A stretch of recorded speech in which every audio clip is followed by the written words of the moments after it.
Comme la son version il a seulement le Seigneur ton Dieu est au milieu de toi. C'est lui le héros qui remporte la victoire. Il est rempli de joie à cause de toi. Son amour te donne une vie nouvelle. Il danse pour toi avec des cris de joie.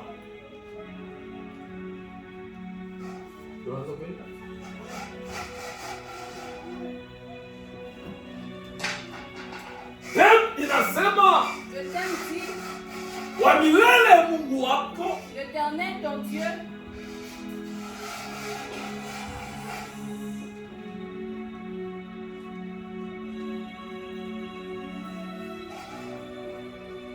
et au milieu de tout être. L'Éternel ton Dieu est au milieu de toi, comme un héros qui sauve. Je t'aime, il est parlé ça pour tout Kabouria. c'est le thème qu'on nous a donné.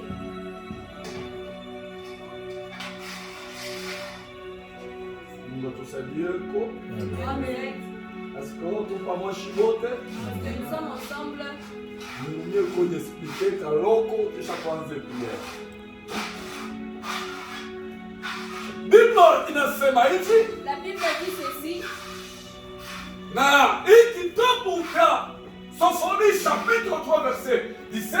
Et ce livre de Sophonie 3, le verset 17. Wala tuanzia verset 1 kufika mpaka na verset ya mwisho. Vous commencez au premier verset jusqu'à la fin. Kiko subdivisé na 3 parties. Est subdivisé en 3 parties. Partie ya kwanza Notre première partie inaenda kutusemezea juu ya ubaya wa Jerusalem. nous parle du mal de Jérusalem. Deuxième partie La deuxième partie, inaenda kutusemezea ça parle juu ya victoire ile Mungu eko na korde kutakifa yake. de la victoire que Dieu accorde à son peuple. La troisième partie Et la troisième partie, inaenda kusemezea ça nous parle ni juu ya de se retrouver dans le mal. mukujikuta mubaya Et en se retrouvant dans le mal, selon maprincipe ya Mungu. selon les principes de Dieu, Kama taifa yake si son peuple inajikuta mubaya, se retrouve dans le mal, Mungu alikuwa oblige Dieu était obligé ya kuweza kuwabeba de leur prendre na kwenda kuwatoa mikono ya maenemi babo. et aller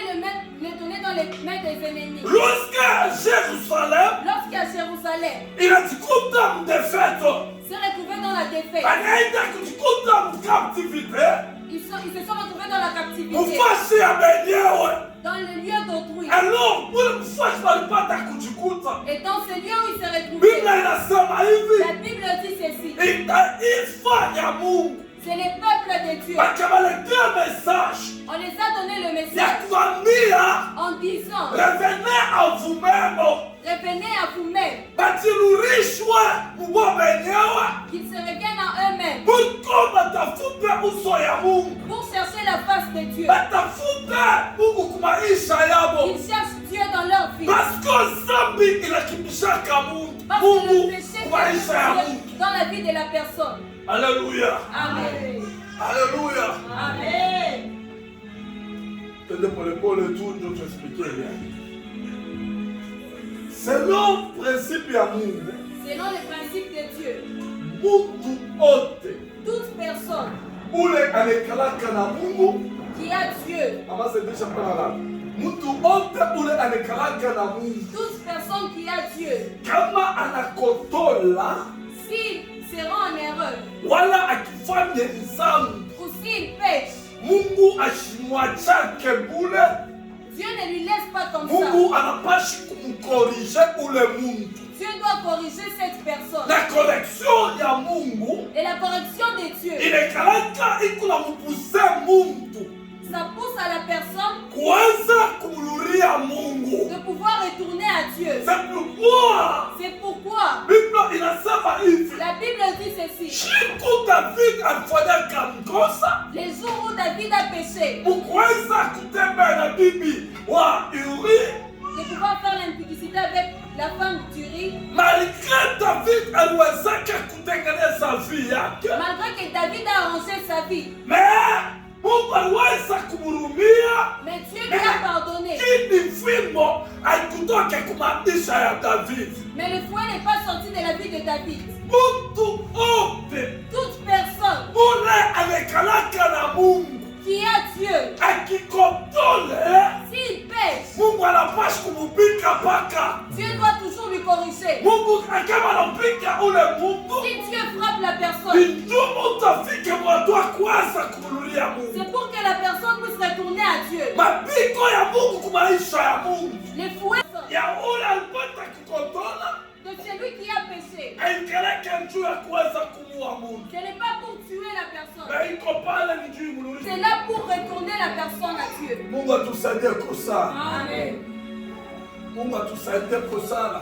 Amen. Alors, wanaanza kuambia Jerusalem. Alors on a commencé à dire à Jérusalem, Ya kusema revenez à vous-même. disons que revenez à vous-même. Il fallait maluliane. Il fallait qu'ils reviennent, Na watafuta Mungu kwa maisha yao. qu'ils cherchent Dieu dans leur vie, Basi walipata kukotola. parce qu'ils se sont trompés. Biblia inasema hivi. La Bible dit ceci, Lorsque wanapata kutengeneza maisha yao, lorsqu'ils ils ont arrangé leur vie, Mungu anaanza kufanya mapromesi kwa maisha yao. Dieu a commencé à faire des promesses dans leur vie, Mukuweza kwenda kuwatosha en les enlevant mukaptivite amo na walipata kujikuta. dans la captivité où ils étaient. Na lorsque Mungu alipata kuwatosha, Et quand Dieu les a enlevés, ndio kule c'est là que kulipata kuya furaha.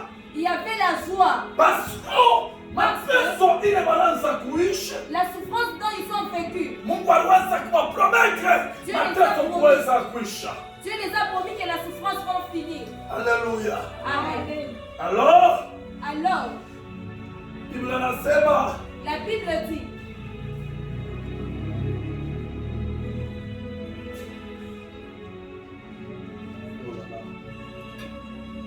Amen. Amen. Amen. Amen. Que l'Éternel ton Dieu est au milieu de toi, comme un héros qui sauve. Mungu atusaidie sana. Amen. Mungu atusaidie sana. Amen. Bon, Sofoni anaanza kutuambia, Or, Sophonie est en train de nous dire, alipenda kutuambia nini? il a voulu nous dire quoi? Anaanza kuonesha mapendo ya Mungu. Il a commencé à montrer l'amour de Dieu. Vile mapendo ilipata kuonekana Comment est-ce que l'amour s'est montré? na judgment ya Mungu juu Et ya le taifa. jugement de Dieu pour son peuple, Wala juu ya maenemi wao. ou soit pour leurs ennemis. Sofoni anaanza kutuambia Sophonie était en train de nous dire, ya vile baba waweza kujifurahishwa comment est-ce que le père peut se réjouir ni juu ya watoto wake pour ses enfants bale waliweza kuluria.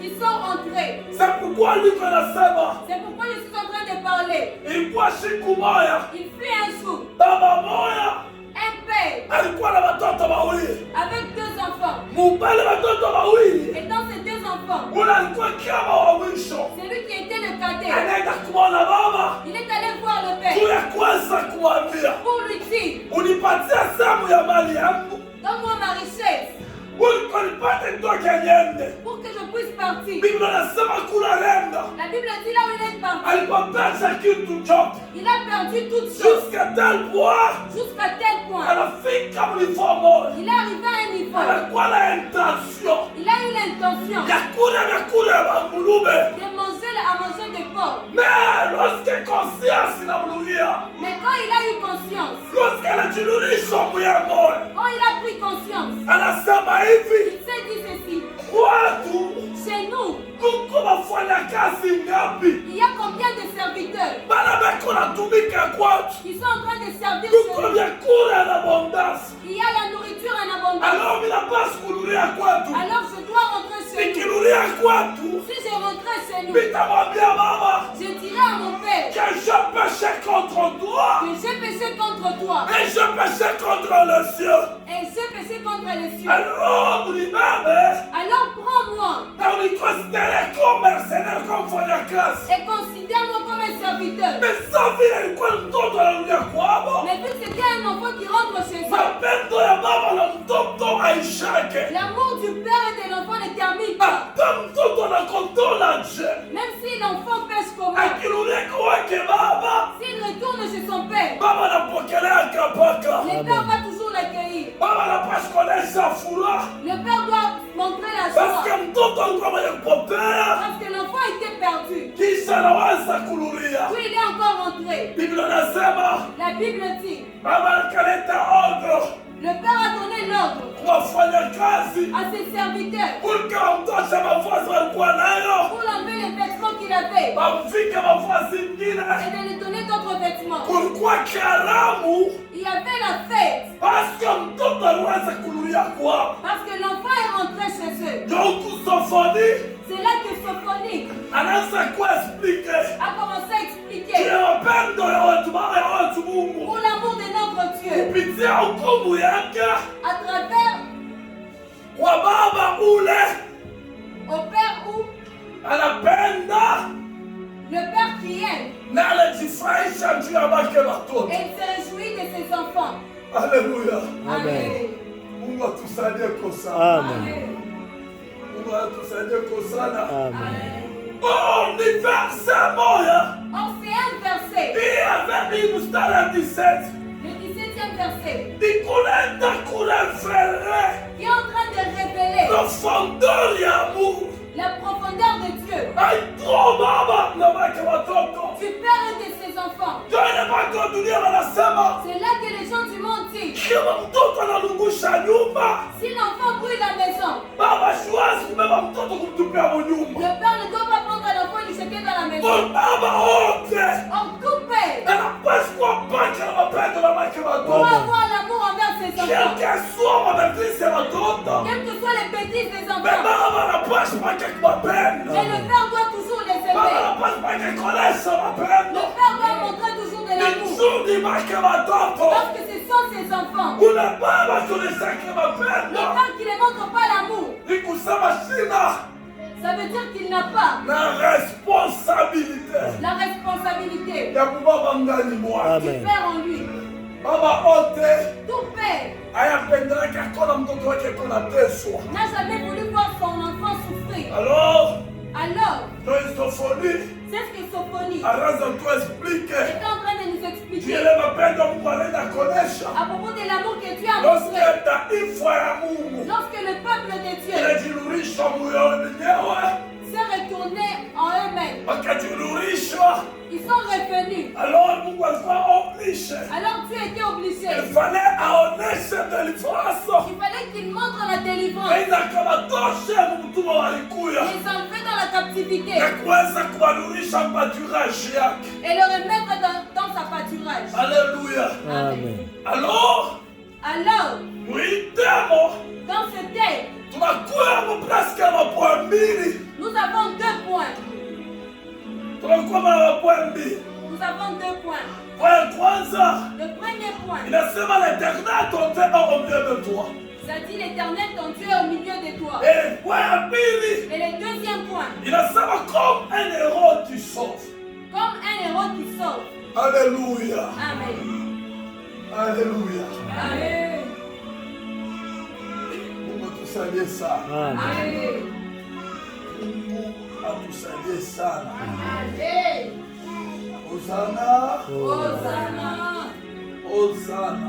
Hosanna. Nionyekolewa. Pardonnez-moi aujourd'hui, Niseme kwa watu mpaka mbili bule. je vais parler des 2 points. Kisha tuombee. Puis on va prier. Point ya kwanza Le premier point, inasema l'Éternel ça dit l'Éternel, ton Dieu ton Dieu est au milieu de toi. est au milieu de toi. Wa milele Mungu wako L'Éternel, ton Dieu, eko katikati yako. est au milieu de toi. Point ya kwanza Le premier point, inasema la présence ça nous parle de la présence. rassurante de Dieu. La présence rassurante de Dieu. Amen. Amen. Alléluia. Amen. Alléluia. Amen. Ulize question. Et je pose une question. Shuwa katikati yetu na mbele papa ali mama kama kuota alijibu. Bible inasema hivi. La Bible dit ceci. Voici le miracle. Voici le miracle. Qui accompagnera tous ceux qui auront cru en mon nom.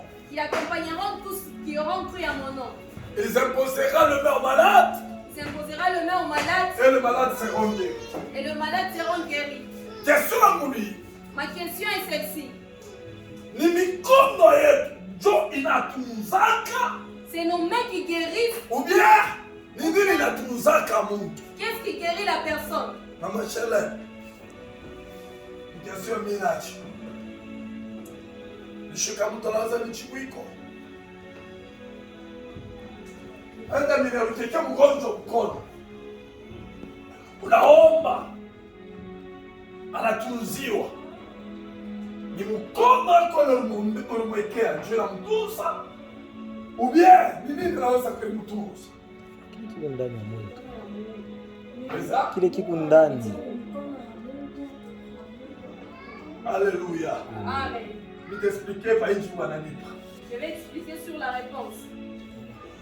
Oh, kama wa milele Mungu. Or, si l'éternel Dieu Eko katikati ya mtu. est au milieu de la personne, Ule mtu asitepandike tena na yeye moyo. la personne ne dépend pas d'elle-même, Na ule mtu anadepandika na Mungu. mais la personne dépend de Dieu. Na kama mtu anaanza dependre na Et Mungu, si la personne commence à dépendre de Dieu, kitu chake kiote toute chose kitakuwa influencé na presence ya Mungu. sera influencée par la présence de Dieu. Na kama kinakuwa influencé na presence ya Mungu, Et si c'est influencé par la présence de Dieu, alors alors, mu terme normal dans le terme normal, ule mtu la personne, hatutamwita mtu bule, on ne va pas l'appeler un humain comme mais ça, tunaweza kumwita mtu Mungu. mais on peut l'appeler un homme de Dieu. Pourquoi tunaweza kumwita vile? Pourquoi on peut l'appeler comme ça? Ya kusema huyu ni mtu Mungu Disons que cette personne c'est un homme de Dieu. parce que C'est parce que kitu chake chote, toute chose qui l'appartient, maisha yake yote toute sa vie, haidependre na yeye ne moya, dépend pas de lui-même, mais iko na dependre na Mungu. mais ça dépend de Dieu. Alors pale ndio niexplique. Alors je vais expliquer par là. Haina mikono tu mama Shalom ndio naponyana. Ce n'est pas nos mains qui guérissent. Haina maombi yetu ndio naponyana. Ce n'est pas nos prières qui guérissent. Oh, derrière mikono yetu, Or derrière nos mains, il y a un autre main. il y a encore un autre Il y main. a mkono iko invisible. Il y a une main qui est invisible. Ndio ile mkono iko naponya maisha ya Et mama. c'est la main qui guérit la vie des gens. Pour que le mkono ikuwe na efficacité Pour que cette main puisse avoir l'efficacité mu maisha ya Mungu, dans la vie de la il personne, fallait Mungu il a fallu que Dieu akuwe mkatikati ya Mungu. puisse être au milieu de la personne. Kama Mungu anakuwa mkatikati ya mtu, Si Dieu est au milieu d'un humain, ule mtu anakuwa intouchable. la personne devient intouchable. Ule mtu anakuwa mabamble. La personne devient imbabable. Amuta mubambaka. Vous n'allez pas lui toucher. Amuta mulokaka. Vous n'allez pas lui montrer. Parce que aina yeko naishi. Parce que ce n'est pas lui qui vit. Mais ni Mungu kunaishi ndani ya ule mtu. Mais c'est Dieu qui vit en lui. Lorsque Mungu Lorsque Dieu analuria kuitaifa, rentre en ses peuples, alors il fallait abassurer il fallait qu'il assure na présence yake. avec sa présence. Dieu anasema, C'est ce qu'il dit. l'Éternel ton Dieu L'éternel ton Dieu est au milieu de toi. est au milieu de toi. Mungu analuria maisha yako. Dieu retourne dans leur vie. Kama Mungu analuria maisha yako, Or, si Dieu retourne dans la vie de la personne, anabeba kitu kyote en otage. il prend toutes choses en otage. Nakulekalaka Et il y a domaine ya influence. le domaine de l'influence. Mungu anainfluensaka vie ya muntu. Dieu influence la vie de la personne. Raison pour laquelle Raison pour laquelle muntu wanasema une personne a dit, tukunaombeni sana, nous prions beaucoup, mais pourquoi atuchanger? mais pourquoi nous ne changeons pas? Alléluia. Amen. Alléluia. Amen. Amen. Mungu tusaidie kwa ça. Que Dieu nous aide abondamment. Il y a d'autres choses Huku vitu vingine Ça ne dépend pas de toi-même. Mais ça dépend de Dieu lui-même. Si aujourd'hui, tu donnes la valeur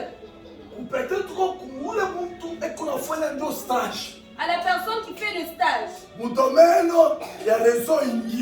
dans le domaine de notre réseau, ça veut dire que ton Dieu est incapable. Parce qu'il y a certaines choses qui ne demandent pas d'inviter Dieu.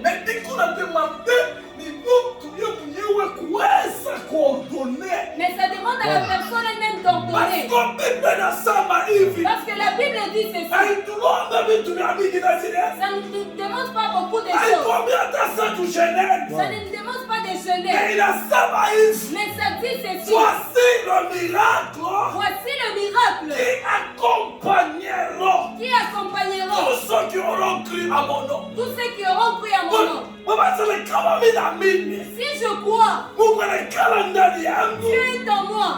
Ça veut dire que le miracle doit m'accompagner. Je vais chasser les démons au nom de Jésus. Et les démons vont sortir. Ça ne demande pas que j'ordonne à des choses. Mais il fallait que j'invite Dieu. Il y a certaines choses. C'est toi-même de pouvoir comprendre qui est au milieu de toi. La présence de Dieu, ça donne l'assurance dans la vie de la personne. La présence de Dieu donne la valeur dans la vie de la personne. La présence de Dieu, ça donne des capacités différentes dans la vie de la personne. Ce n'est pas toute chose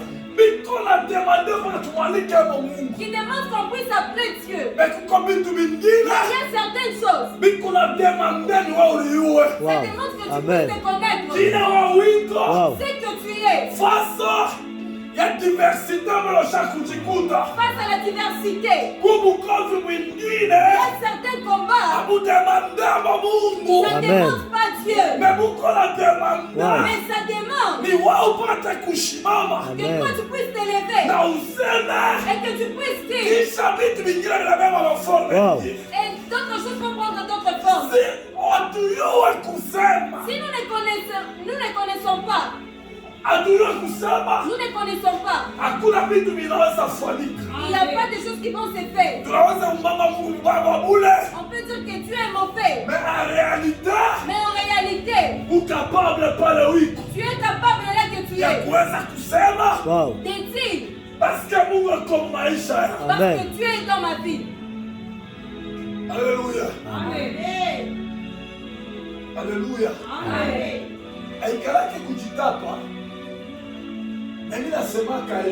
Mais je dis ceci. La nuit, Dieu l'a mis pour dormir. Si je ne suis pas dans des préparatifs de prière,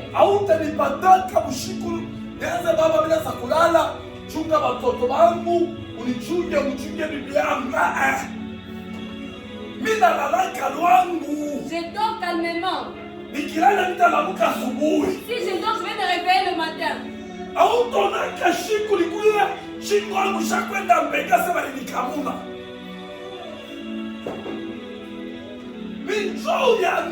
C'est pourquoi dans la vie, si nous voulons réussir à d'autres choses, il faut savoir enlever la peur qui est en nous. Si nous enlevons la peur, on va savoir qui est Dieu. C'est pourquoi un serviteur de Dieu, il a dit ceci. Il y avait un serviteur qui était un grand prophète. Malgré d'être prophète, mais sa femme était sorcière. Disons que si elle partait travailler, il donne des prophéties avec précision. Mais s'il veut prier, il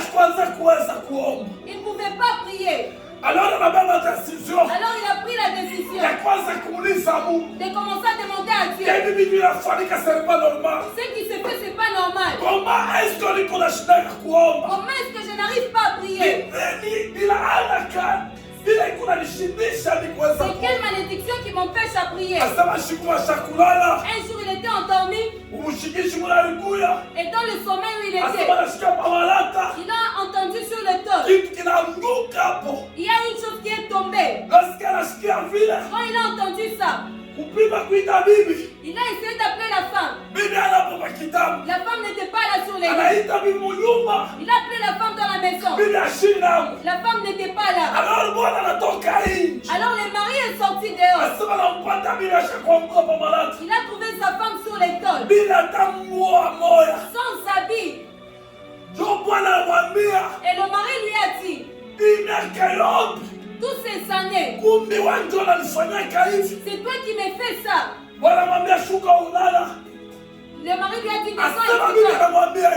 Et la femme lui a dit, ce que Dieu est en train de te cacher, c'est de te révéler ce que je suis. Parce que tu m'as beaucoup aimé. Le mari lui a dit, ça c'est ta dernière fois. Les jours où tu vas encore partir, tu ne vas jamais retourner dans cette maison. Et il y a passé 3 La femme est partie encore. Là où elle est partie, son retour,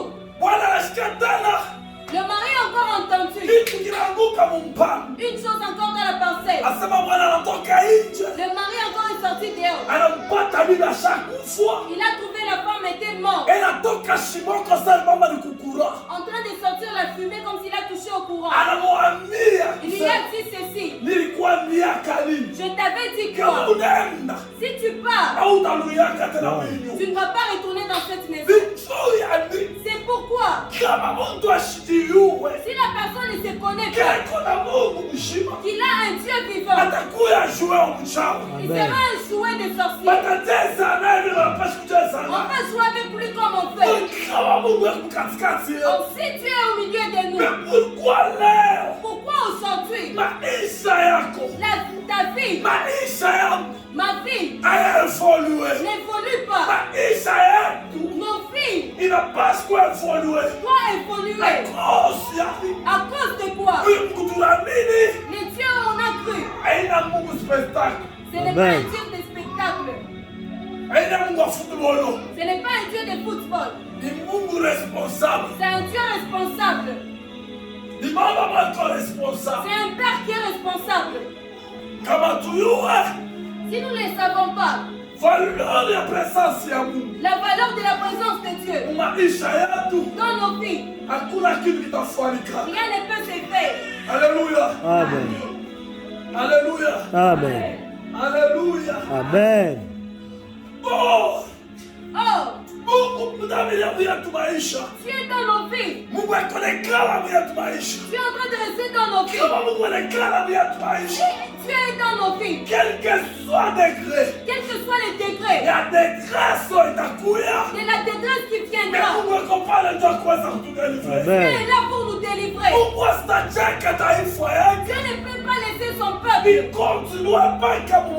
de continuer toujours dans la souffrance aussi longtemps que tu es au milieu d'eux. C'est pourquoi les gens de ce monde disent, même si la nuit traîne comment, Amen. le matin va toujours se réveiller. Même si le ténèbre, il y a toujours un jour où il y aura la lumière.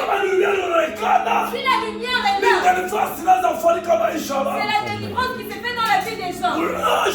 La sorcellerie a toujours sa fin. Amen.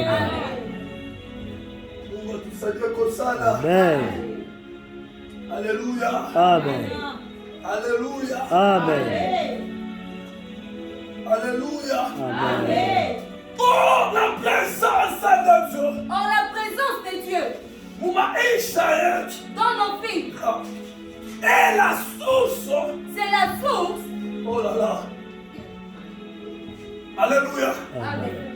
Présence ya Mungu. La présence de Dieu Mu maisha yetu. dans nos vies. Iko